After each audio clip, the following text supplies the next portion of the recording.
Olá! Espero que você esteja em paz.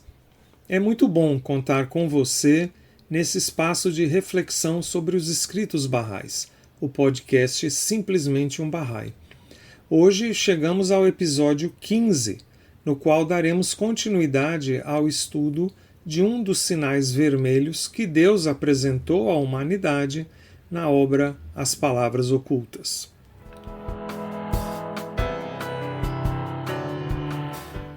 No trânsito, a finalidade do sinal vermelho do semáforo não é impedir que você alcance o seu destino.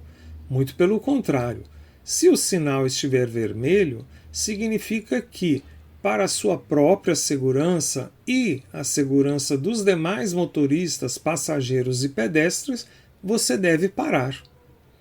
Na trajetória de nossa alma por esta etapa da existência, a nossa vida terrena, existem caminhos que nos aproximam de Deus e caminhos que nos levam para bem longe desse propósito.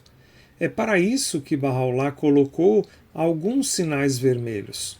Todos eles são para o nosso bem e não para tolher a nossa liberdade. No versículo 27 da parte árabe de Palavras Ocultas, Deus nos diz: Ó filho do homem, nem sequer sussurres os pecados alheios, enquanto tu próprio fores pecador. Fosses tu transgredir este mandamento, amaldiçoado serias, e disso dou testemunho.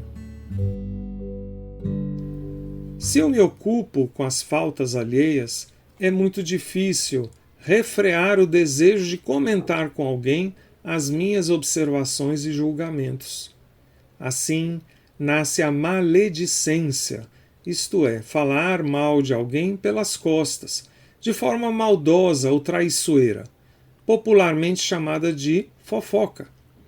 Quando tais comentários envolvem inventar ou difundir mentiras prejudiciais, atribuindo falsamente algo negativo a alguém, aí se configura a calúnia.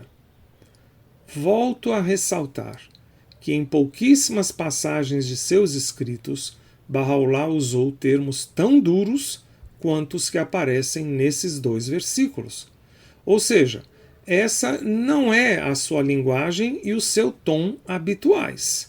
Ele os reservou para aqueles comportamentos que realmente precisamos extirpar de nossas vidas.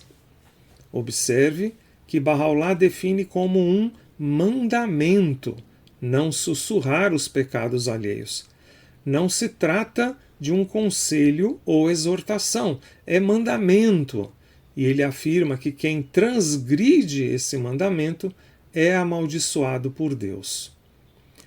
A gravidade desse comportamento também pode ser percebida no parágrafo 19 do livro sacratíssimo de Bahá'u'lláh, o Kitab Actas.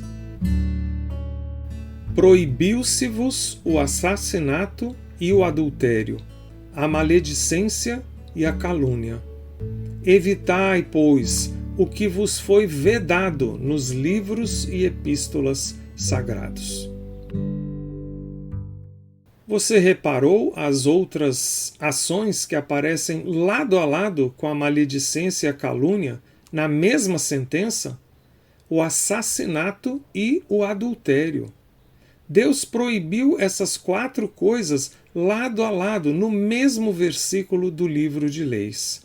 Acho que isso diz muito sobre o quão sério é, diante do Onipotente, falar mal dos outros e disseminar falsidades sobre outra pessoa.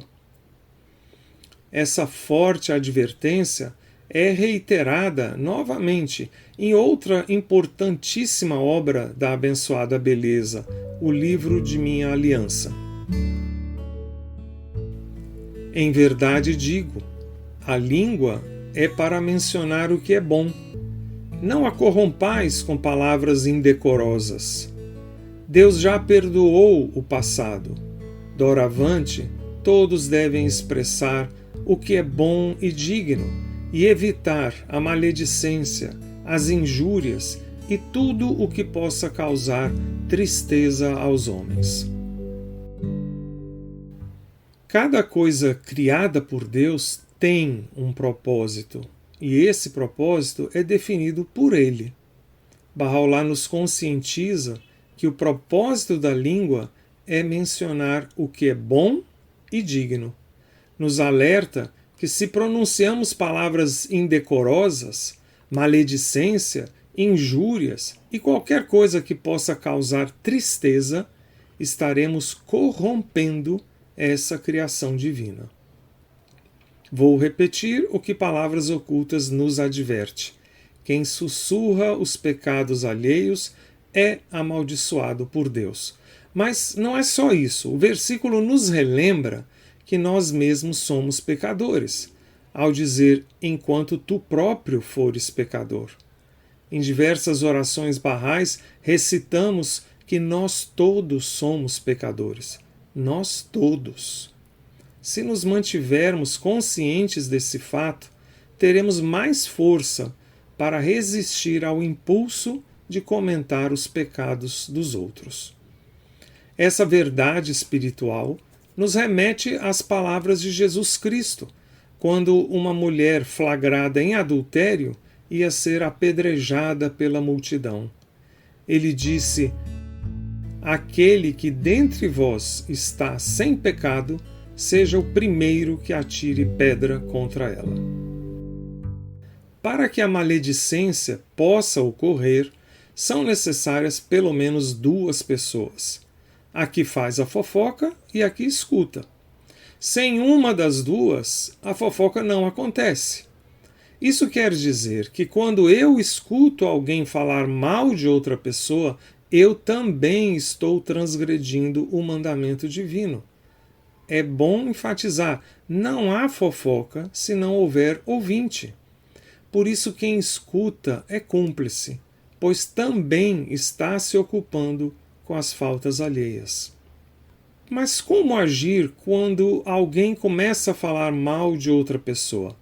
Abdu'l-Bahá abordou essa situação. Se qualquer indivíduo começar a falar mal de alguém ausente, incumbe a seus ouvintes, de uma maneira espiritual e amigável, detê-lo e dizer-lhe com efeito: servirá essa difamação a algum fim benéfico? Traria prazer à abençoada beleza? Contribuirá para a honra duradoura dos amigos? Promoverá a fé sagrada? Apoiará a aliança? Trará, enfim, qualquer possível benefício a qualquer alma? Não, jamais. Ao contrário, fará com que assente tão espessa camada de pó sobre o coração que os ouvidos não mais ouvirão, nem os olhos contemplarão mais a luz da verdade. Se uma pessoa, porém, puser-se a falar bem de outra, abrindo os lábios em louvor, ela tocará uma corda sensível no recôndito de seus ouvintes, e estes se sentirão comovidos pelas brisas de Deus. Seus corações e almas regozijar-se-ão. A orientação do amado Mestre é que devemos interromper a fofoca de uma maneira espiritual e amigável, e ajudar a pessoa a perceber que esse tipo de conversa não trará nenhum benefício, nem irá alegrar a Bahá'u'lláh. Pelo contrário, irá poluir os corações, bloquear os sentimentos espirituais e impedir que os olhos contemplem a luz da verdade. Em outra passagem, Abdu'l-Bahá ensina que devemos guardar silêncio sobre os defeitos dos outros, orar por eles e ajudá-los com bondade a corrigir seus defeitos. Olhar sempre para o bem e não para o mal. Se um homem tiver 10 boas qualidades e uma só má, devemos olhar para as 10 e esquecer-nos desta última. E se um homem tiver 10 más qualidades e apenas uma boa, devemos olhar para esta e nos esquecermos das 10. Quanta sabedoria em algumas poucas linhas! Abdu'l-Bahá nos orienta a olhar sempre para o bem e não para o mal. Só isso já é capaz de transformar a nossa vida.